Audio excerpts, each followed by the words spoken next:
Erstmals seit dem Kalten Krieg steht die Weltuntergangsuhr auf 2 Minuten vor 12. Dieser Zeigerstand symbolisiert die Bedrohungslage der Welt und zeigt ganz klar, wir befinden uns im absoluten Ausnahmezustand. Neben dem scheiternden Klimaschutz liegt das vor allem an den nicht nachlassenden Atomwaffenkonflikten auf dieser Welt.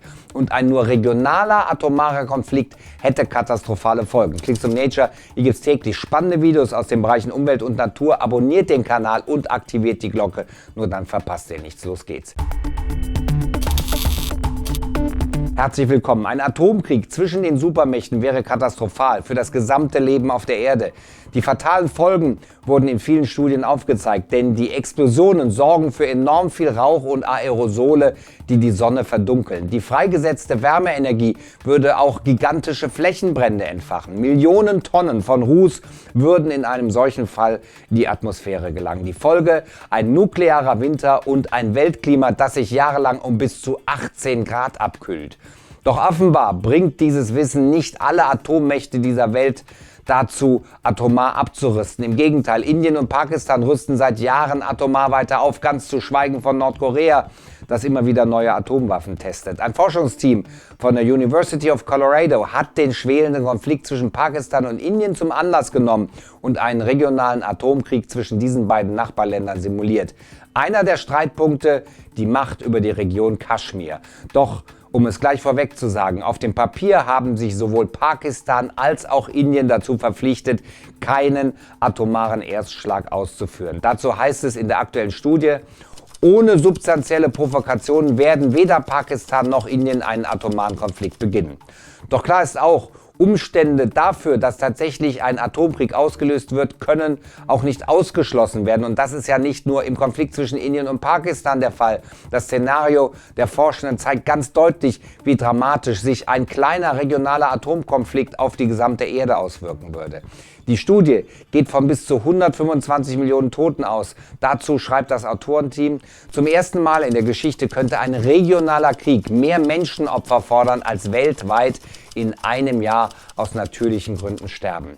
Das Szenario der US-Fachleute startet mit einem Terrorangriff auf die indische Regierung. Es folgt ein Vergeltungsangriff auf die pakistanische Grenzregion, sodass der Umstand der Invasion erfüllt ist. In dem Szenario geht es dann weiter mit pakistanischen Atomangriffen auf indische Städte. Indien schlägt mit denselben Mitteln zurück und innerhalb von 7 Tagen werden rund 200 Atomschläge durchgeführt. Laut Studie ein beispielloser Krieg. Nicht nur die Explosionen selbst, sondern auch verheerende Brände und die Strahlung würden innerhalb von wenigen Tagen Millionen Todesopfer in den betroffenen Regionen fordern. Doch auch der Rest der Welt würde schnell die Folgen des regionalen Atomkonflikts zu spüren bekommen, denn 16 bis 36 Milliarden Kilogramm Ruß würden sich innerhalb einiger Wochen um die Erde verbreiten. Der Rauch in der Atmosphäre sorgt dafür, dass weniger Sonneneinstrahlung auf die Erde gelangt. In dem Szenario des Forschungsteams wäre sie um bis zu 35% verringert und das hätte fatale Folgen. Die Wissenschaftlerinnen und Wissenschaftler gehen davon aus, dass die globalen Mitteltemperaturen somit um 2 bis 5 Grad sinken, vergleichbar also mit dem Abfall der Temperaturen auf dem Höhepunkt der letzten Eiszeit. In Indien und Pakistan müssten die Menschen zudem auch ganz ohne Regen auskommen und das vielleicht über Jahre hinweg. Laut der Studie würde die Niederschlagsmenge aber auch in anderen Regionen enorm abnehmen. In den USA beispielsweise würde sie um die Hälfte sinken. Klar ist, dass sich diese Klimaveränderungen enorm auf die Ernten auswirken. Die extreme Kälte ließe Böden gefrieren und Pflanzen sterben. Missernten und Hungersnöte wären die Folgen. Oder in Zahlen ausgedrückt: um 15 bis 30% würde die Produktion der Landflächen abnehmen. Laut der aktuellen Studie sogar über Jahre hinweg. Die Weltgesundheitsorganisation WHO schätzt, dass mit den weltweiten Getreidevorräten die komplette Weltbevölkerung etwa 80 Tage lang ernährt werden könnte. Doch dann ist Schluss. Eine weltweite Hungerkatastrophe würde seinen Lauf nehmen. Das mögliche Resultat: die Menschen, die nicht sowieso schon durch die Druckwellen der Atombomben, das Feuer oder die Strahlung ihr Leben verloren hätten, würden spätestens dann verhungern.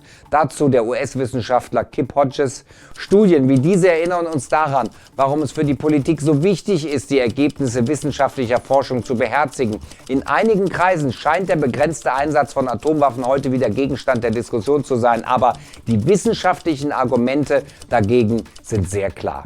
Der Appell der Wissenschaftscommunity richtet sich aber nicht nur an Indien und Pakistan, sondern auch an die anderen atomaren Großmächte, USA und Russland.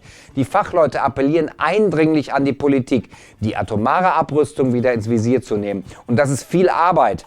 Denn das heutige Waffenarsenal reicht tatsächlich aus, um einen mehrfachen Overkill auszulösen, also die mehrfache Vernichtung der Erde. Weltweit gibt es schätzungsweise etwa 14.000 Atomsprengköpfe. Jeder einzelne davon ist in der Lage, etwa 100.000 Menschen auf einen Schlag zu töten. Die Nichtregierungsorganisation ICAN, internationale Kampagne zur Abschaffung von Atomwaffen, schätzt sie deswegen auch als Verbrechen gegen die Menschlichkeit ein. Und wenn wir mal ehrlich sind, vorstellbar ist gut, dass nur ein falsch interpretiertes, eigentlich harmloses Ereignis oder aber ein unbedachtes Wort zur falschen Zeit ausreicht, damit sich plötzlich eine Atommacht dieser Welt dazu entscheidet, Atomwaffen einzusetzen. Möglicher Atomunfall. Deutschland sorgt vor und kauft 190 Millionen Jodtabletten. Anklicken, anschauen und Klicks from Nature abonnieren. Bis dann, bleibt dran.